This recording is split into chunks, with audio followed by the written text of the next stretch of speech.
I'm sure it's probably dealing with healthcare.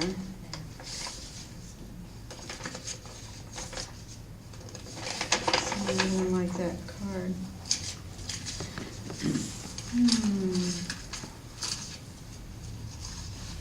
Okay. I would say it is in regards to healthcare. Anyway, oh wait. Oh, no. Okay. This one is specifically for Mr. McKinley. What will you do to help fight the new healthcare bill? I'm sorry? What will Repeat when you say the please. What will you do to help fight the new healthcare bill?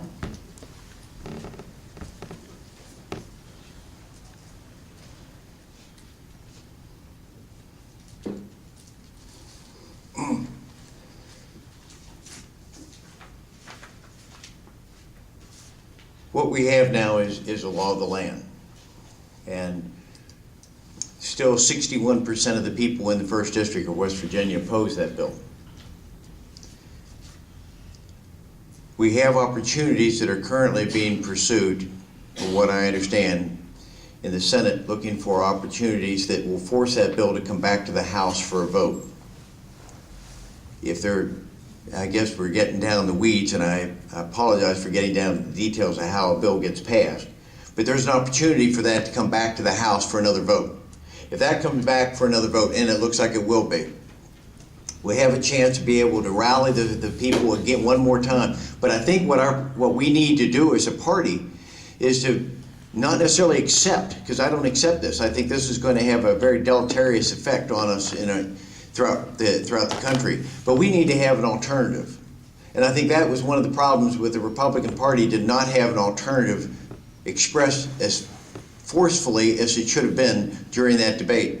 But what we want to see is to be able to continue offering alternatives so that we will have the chance to amend now the current law, amend the law to include tort reform that Frank was talking about that's not in the bill, amend the law so it takes out the provision that I think is unconstitutional, that requires states to force all the residents of the state to have insurance.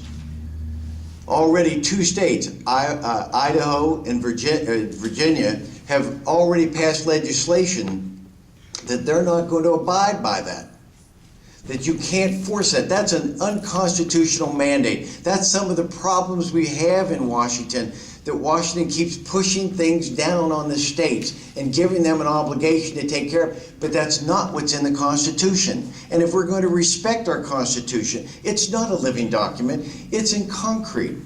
Let's support what those provisions. The 10th Amendment provide issues that we can take care of at the state level.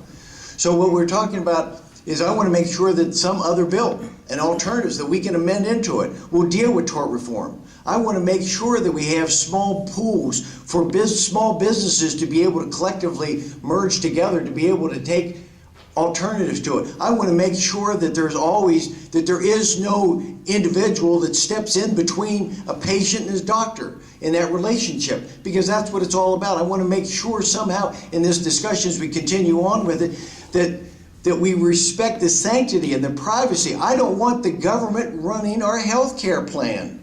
I don't want our records being sent to them. I don't want to see individuals fined in this West Virginia or anywhere else in this country if they have not abided by some technicality in that law.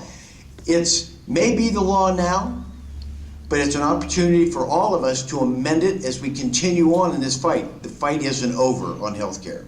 Thank you very much.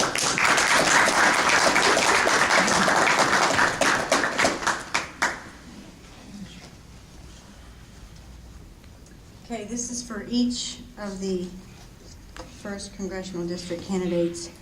Would you support legislation that would require recipients of earmarked funding to disclose the amount of money that they spent on registered lobbyists to obtain the earmark and to identify their lobbyists? Would you support legislation that would require recipients of earmarked funding to disclose the amount of money that they spent on registered lobbyists to obtain the earmark and to identify their lobbyists?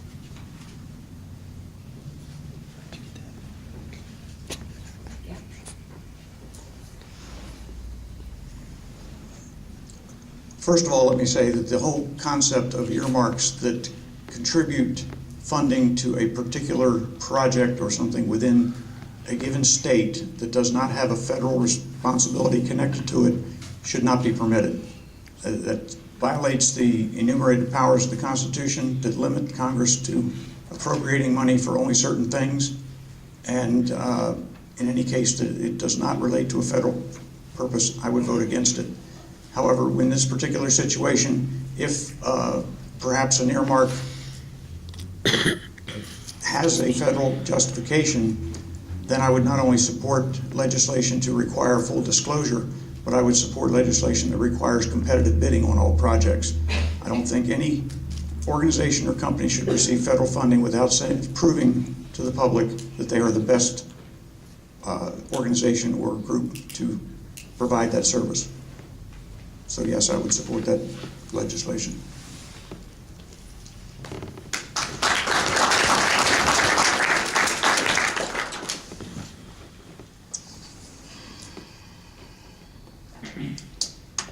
I don't believe in earmarks, period. They're not part of the budget. They are not overseen by Congress. They're non-transparent. And they increase the propensity of Congress to micromanage local affairs, override local priorities, and in the process undermine state and local decision-making in determining the local needs and solutions. So therefore, those are all the reasons why should we as congressmen, out of touch with localities, determine how you spend your money. It's your money. And you should be able to set your own priorities. I also would redirect or try to get on freshmen and leadership in Congress to redirect some of the activities of the IRS and utilize it as an audit service against any entity that receives federal funding, including bureaucracies, agencies, and corporations. Thank you.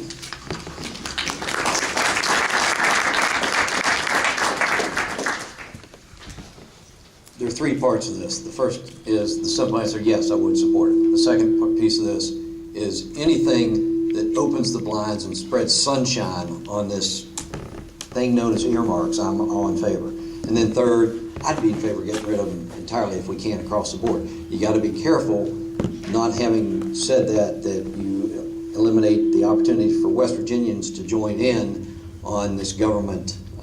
We all pay into the system, pay our taxes, so you got to be careful saying no, I would not support any earmarks when the rest of the country is playing that game. So you got to take a tiered approach to this. So yes, I would support anything that reduces the hiding behind what Congress does, and somebody that's adding it at the last minute, doing it at the 11th hour when nobody else has a chance to look at what's getting passed and so forth. So the answer, again, I'll go back to the beginning. Yes, I would support anything that opens the blinds